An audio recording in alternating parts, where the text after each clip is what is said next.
Madame, mademoiselle, monsieur, bonjour et bienvenue dans ce magazine à la découverte du burn-out. Et pour en parler, je suis heureux d'accueillir à nouveau Isabelle Meronex, bonjour. Bonjour. Donc je rappelle que vous êtes depuis maintenant une dizaine d'années coach spécialisé dans le burn-out. Alors peut-être nous expliquer un petit peu quelles sont les prémices du burn-out. Est-ce qu'on peut le sentir arriver? Alors, en fait, souvent, les étapes, il y a comme ça je dirais une partie, enfin, c'est assez similaire chez tout le monde. Donc au départ, en fait, la personne, elle a un défi et elle va s'investir, elle va s'engager. Et c'est souvent, ça touche souvent des personnes, et ça c'est important de le voir, que ce ne sont certainement pas les fainéants qui ont des burn-out, mais plutôt des personnes très investies, qui se sentent responsables, qui sont exigeants avec eux et qui donc donnent le meilleur d'eux et se donnent à 100% dans leur travail, voire 150. Et donc face à un défi, ils vont l'assumer et puis on va leur demander de plus en plus et ils vont continuer et continuer. Et tellement que ça les passionne, qui vibrent dans leur travail, eh bien ils vont plus écouter et ils vont continuer à donner. Et alors, en fait, ce qui se passe au niveau du cerveau, c'est que le cerveau reptilien va prendre le lead et dire, là, il y a un défi, on va donner l'énergie. Il y a une sensation d'adrénaline, de puissance, de plaisir par rapport à ce qu'on est capable de faire. Et le souci, c'est qu'à un moment, il faut que le corps se repose. Comme quand, au moment où on est avec, je dirais, un mammouth nous court derrière, qu'est-ce qui se passe? Donc, le corps est bien fait, tout se met en place pour qu'on ait l'énergie pour pouvoir, je dirais, courir et fuir. Mais après, il faut qu'il se repose. Et le défi d'aujourd'hui, c'est que finalement, le problème d'aujourd'hui, c'est qu'il y a tout le temps des mammouths qui nous courent après. Et on ne sait plus se reposer.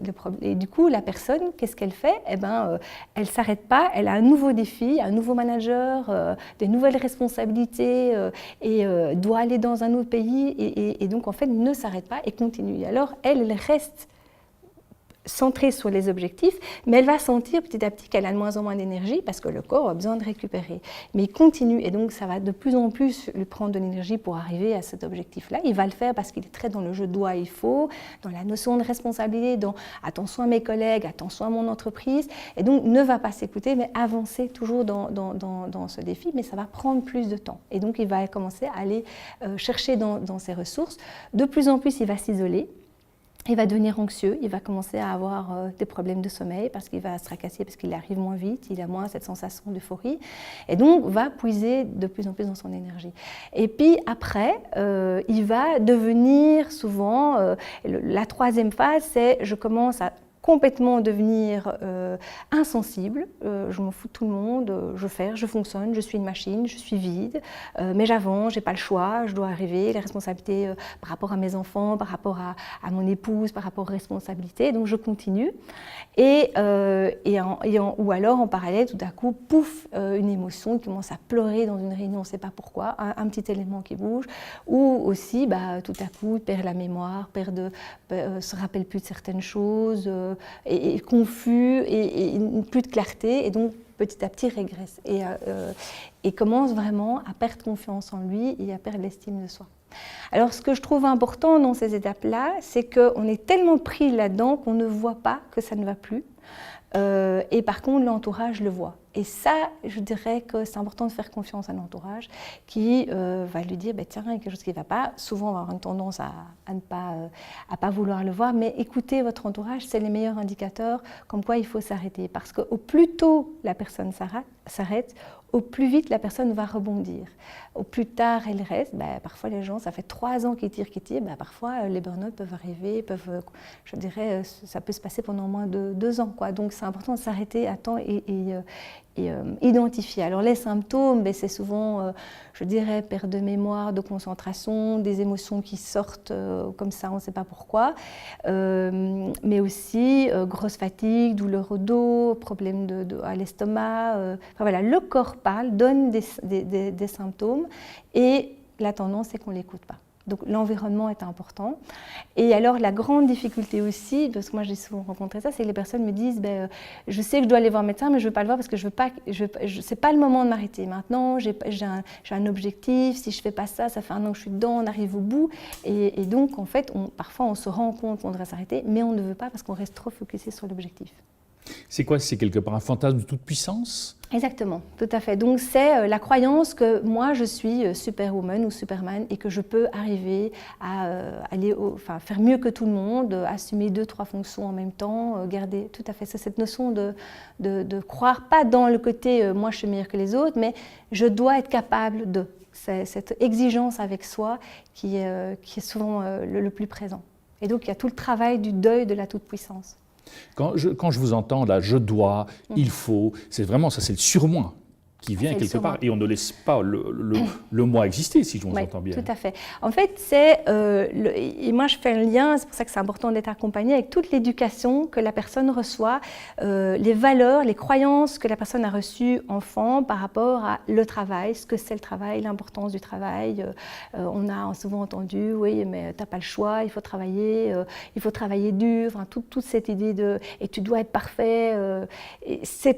C'est vraiment tout le mental et comme vous dites bien, le surmoi qui prend le lead et qui ne prend pas le temps d'écouter le moi. Moi, je le dis aussi, c'est vraiment l'enfant intérieur qui dit « mais moi, j'ai besoin de me poser, j'ai besoin de me calmer, j'ai besoin de me ressourcer ».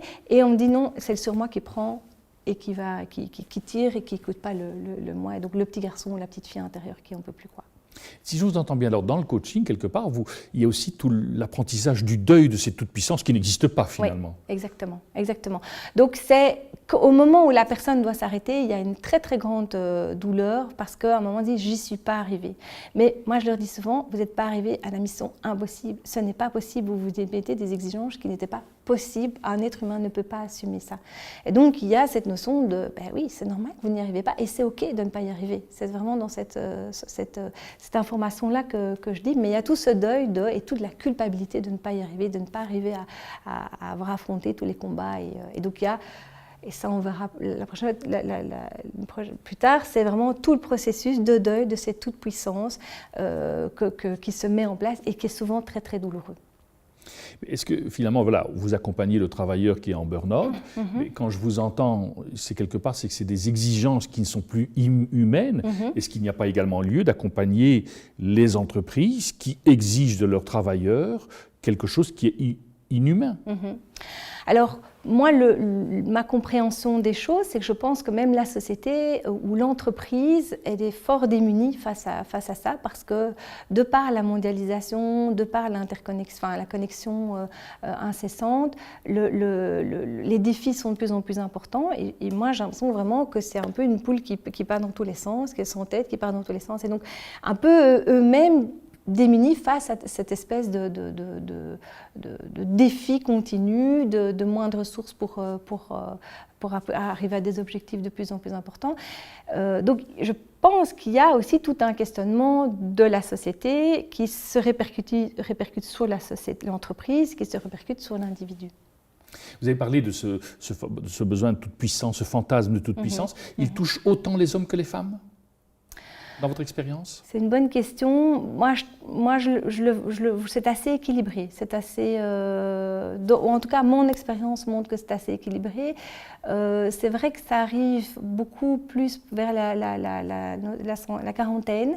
Et j'aime bien mettre la métaphore du passage en fait à une période où on dit mais finalement je cours après quoi? Et donc comment je vois, c'est que quand on sort de nos études, on répond à voilà, avoir une famille, avoir une fonction, avoir un job intéressant et tout ça. Et donc on se met un peu à un uniforme, je parle vraiment d'un uniforme qu'on porte pour pouvoir dire voilà, là je corresponds à la société. Et donc je porte. Et puis à un moment, c'est plus possible, il y a vraiment cet effondrement, je ne peux plus porter cet uniforme qui est trop lourd. Et donc le corps dit stop. Parce que là, avec l'âge et tout ça, et on commence aussi à se poser des questions, mais à 40 ans, finalement, qu'est-ce que je veux de ma vie? C'est vraiment cette notion-là, et donc il y a cet effondrement, et puis il a remonté petit à petit pour se libérer de cet uniforme et vraiment vivre notre vie. Donc moi j'aime bien, et c'est ça que j'aime beaucoup dans l'accompagnement des personnes en burn-out, c'est on pose la question de sens et cette notion de renaissance à soi, décider de quitter cet uniforme pour oser être dans finalement sa vie à soi. Isabelle Meronex, merci beaucoup. Nous arrivons déjà au terme de ce magazine. Merci d'être resté avec nous. À très bientôt.